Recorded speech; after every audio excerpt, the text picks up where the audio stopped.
Começa agora mais um programa Crescendo em Cristo, série de estudos bíblicos produzida por pastores colaboradores da Rádio CPT.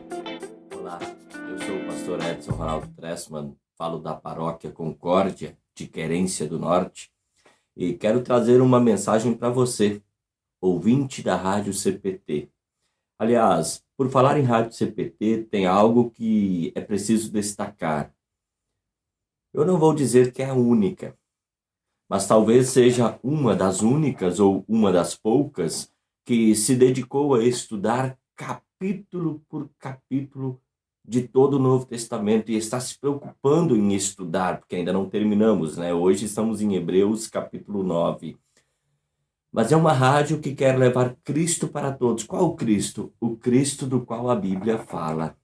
E justamente por falar desse Cristo que a Bíblia fala, nós temos diante de nós esse capítulo 9 do texto de Hebreus. Uma carta, é isso mesmo, Hebreus é uma carta escrita como se fosse um sermão. E é um sermão que tem muito a nos ensinar. De maneira muito especial, tem muito a nos ensinar a respeito de Jesus Cristo, ou do Cristo para todos. Se nós formos olhar a carta aos Hebreus, nós vamos ver as palavras do penúltimo versículo desta carta, que é Hebreus capítulo 13. Vamos lá, Hebreus capítulo 13, olha o versículo 24. Saudai todos os vossos guias, bem como todos os santos, os da Itália vos saúdam. Interessante, então, por essas palavras nós poderíamos dizer que esta carta aqui, ou sugere pelo menos que os que receberam esta carta, eles faziam parte da igreja em Roma. E o propósito desta carta, carta aos Hebreus, é justamente mostrar pela interpretação do Antigo Testamento, olha só, é uma carta, isso é tão fantástico na Bíblia, né? A Bíblia ela só tem um autor, e o autor é o Espírito Santo. O Espírito Santo utilizou-se de homens, pessoas comuns, para escrever cada uma dessas linhas, cada um desses livros. E mesmo sendo um autor, o próprio autor ele se apropria de textos que ele já havia escrito. Então, quer dizer, a carta aos Hebreus é uma interpretação do Antigo Testamento.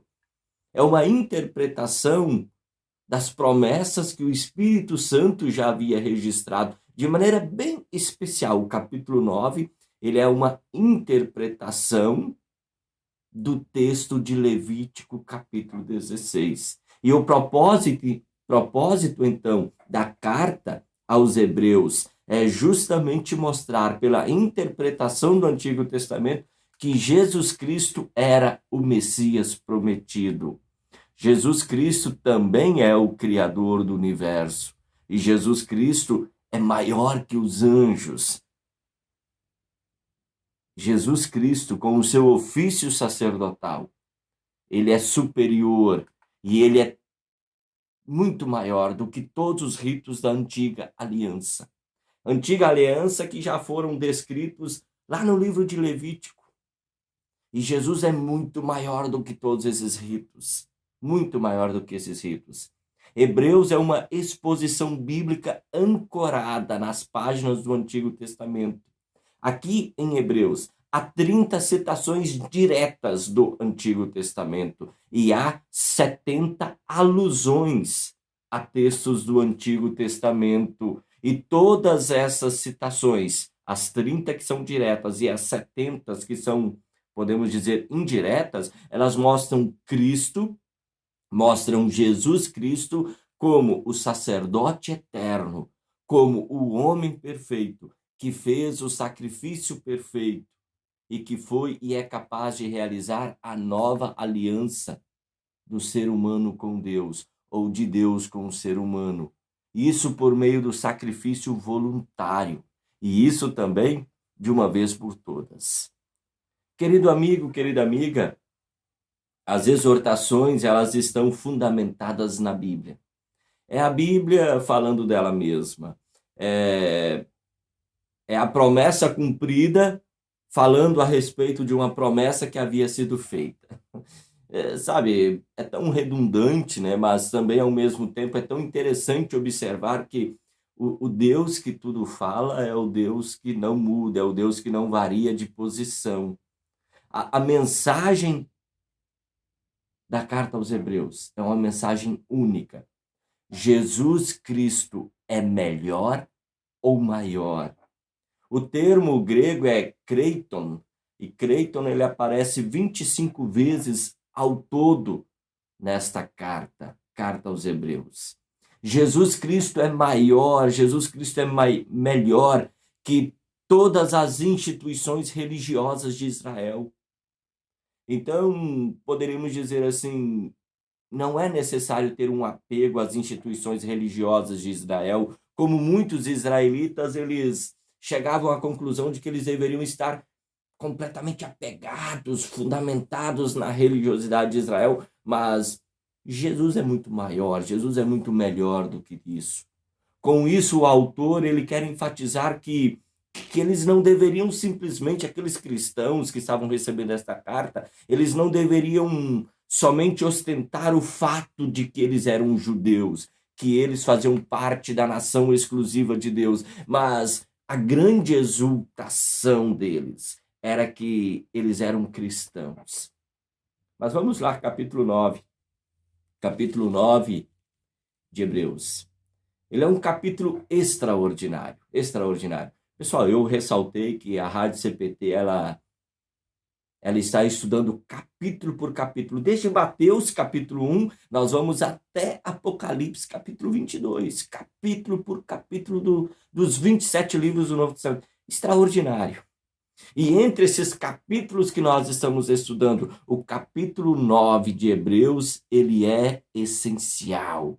Ele é extraordinário. É o capítulo que traz a lembrança dos seus leitores o grande dia determinado por Deus no Antigo Testamento. E o grande dia determinado por Deus no Antigo Testamento é Levítico 16, é a sexta-feira santa do Antigo Testamento. É o dia do Yom Kippur, é o dia em que o sangue é aspergido sobre as pessoas, o sacrifício. Isso constituía, então, representava o perdão para os seus pecados. E agora nós temos Hebreus, capítulo 9, versículo 13 e 14. Eu vou ler do 11. Quando, porém, veio Cristo como sumo sacerdote dos bens já realizados mediante o maior e mais perfeito tabernáculo, não foi feito por mãos, quer dizer, não desta criação, não por meio de sangue de bodes e de bezerros, mas pelo seu próprio sangue, entrou no Santo dos Santos uma vez por todas, tendo obtido eterna redenção. Portanto, se o sangue de bodes e de touros e a cinza de uma novilha, aspergidos sobre os contaminados, os santificam, quanto à purificação da carne, muito mais o sangue de Cristo, que pelo Espírito eterno a si mesmo se ofereceu sem mácula a Deus, purificará a nossa consciência de obras mortas para servirmos ao Deus vivo. Querido amigo, querida amiga, o grande dia. O grande dia no Antigo Testamento era o dia em que as pessoas iam e o sumo sacerdote entrava no Santo dos Santos e então aspergia sangue sobre as pessoas e as pessoas recebiam o perdão. E o perdão dos pecados agora nos é oferecido não mais pelo sangue de animais que prefiguravam Cristo. Nós vemos isso em Levítico 16. O perdão está no sangue de Jesus. O perdão está no sangue de Jesus. Sangue é vida. Muitas pessoas, assim como eu, já precisou de transfusão de sangue. Como é maravilhoso para a família, né, ter alguém lá hospitalizado, mas como é maravilhoso para a família saber, olha, chegou o doador. Ele vai doar sangue. A pessoa lá que necessita vai receber sangue e terá uma nova chance, terá uma sobrevida. Foi maravilhoso ter alguém disponível naquele dia. Uma pessoa que se dispôs a doar sangue para mim. Querido amigo, querida amiga, sem esse doador e sem o seu sangue, possivelmente eu teria morrido. Sem o sangue de Jesus Cristo, eu morro eternamente. Sem o sangue de Jesus, você morre eternamente. Por isso é tão importante esse capítulo de Hebreus, capítulo 9.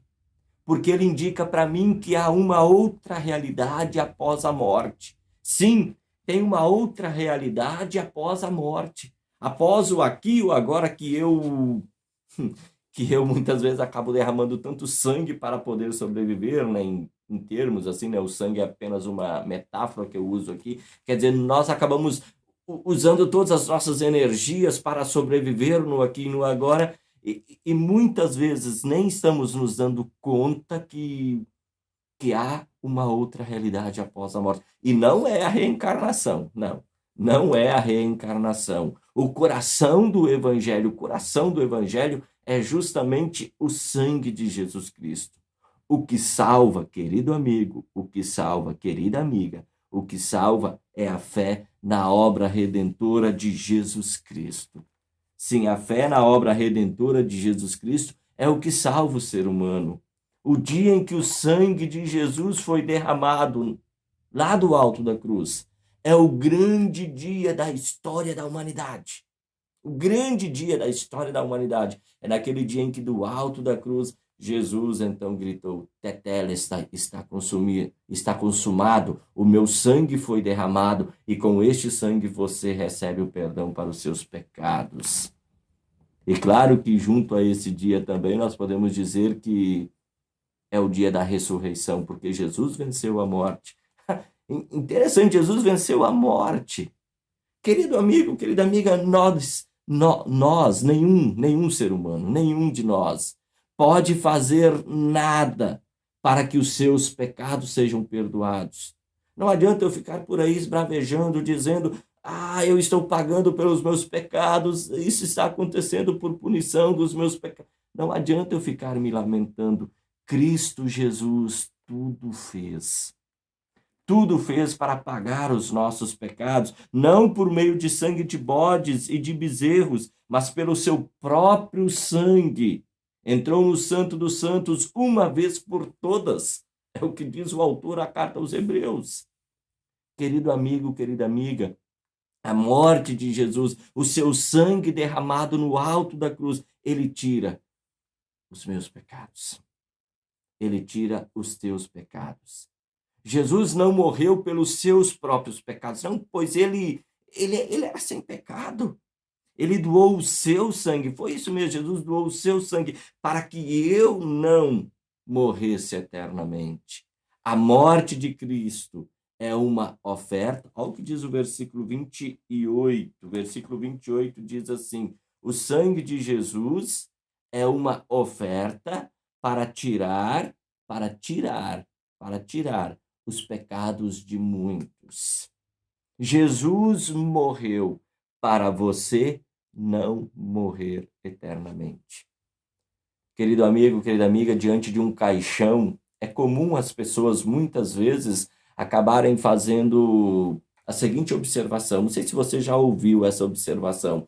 De repente, está ocorrendo um velório e a pessoa lá diante do caixão, diante do falecido, da falecida, diz: por que você? Deveria ser eu. Eu sei que por mais que essas palavras estejam expressando a dor daquela pessoa naquele momento, por causa da grande perda que aquela pessoa está tendo, mas é uma frase que também nos faz muitas vezes compreender a pessoa dizendo assim: por que você? Você é uma pessoa tão boazinha. Eu não sou tão bonzinho quanto você. Eu deveria morrer, você não. As pessoas elas acabam muitas vezes, entre aspas, compreendendo que a morte de referida pessoa é como se fosse uma punição pelo pecado daquela pessoa. É como se a morte fosse um castigo porque aquela pessoa que morreu, ela cometeu algo grave. No entanto, querido amigo, querida amiga, a morte não é uma punição do pecado daquela pessoa. A morte é uma punição do pecado que todos têm.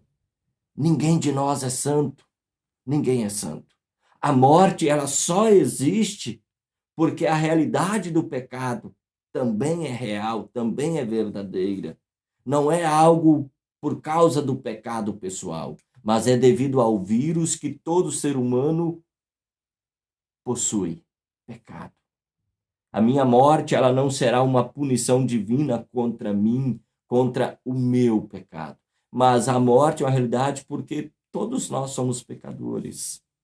Querido amigo, querida amiga, o apóstolo Paulo, ele repetindo o profeta Isaías, ele também diz uma coisa, para você que muitas vezes vê a morte como sendo algo terrível, no sentido de que Deus está punindo aquela pessoa. Olha só o que o apóstolo Paulo, repetindo o profeta Isaías, escreveu a respeito da morte. Em Jesus Cristo, vencedor da morte, a morte está destruída. A vitória é completa. Ó morte, onde está o teu poder de ferir? No sangue de Jesus, a morte está vencida. E por mais que a morte ela esteja vencida, não quer dizer que nesse mundo nós não iremos morrer. Mas mesmo se morrermos, a morte já está vencida.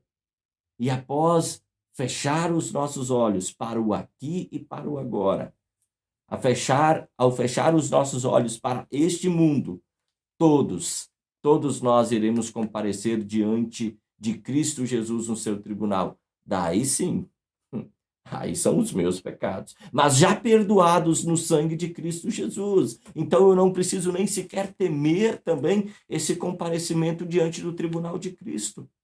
Assim como nós não pagamos pelos nossos pecados aqui e agora, ninguém poderá pagar pelos nossos pecados após a nossa morte. Não tem como pagar pelo pecado de outra pessoa que já morreu. Esqueçam as velas. Esqueçam as orações por quem morreu. Nada mais podemos fazer por aquela pessoa. Por isso, as palavras do versículo 27. E assim como aos homens está ordenado morrerem uma só vez, vindo depois disso o juízo. Essas palavras mostram que além do aqui e agora, há outras realidades, e são duas. A primeira é a vida eterna. A segunda, a morte eterna.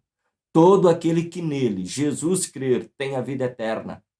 Enfatizado pelo apóstolo João, capítulo 3, versículo 16. E Deus não quer que ninguém se perca. Por isso, ele continua comunicando a sua palavra. Por isso, ele continua falando a respeito do sangue de Jesus, para que no sangue de Jesus todas as pessoas recebam aquilo que Deus está sempre disposto a oferecer e a dar, perdão para os pecados.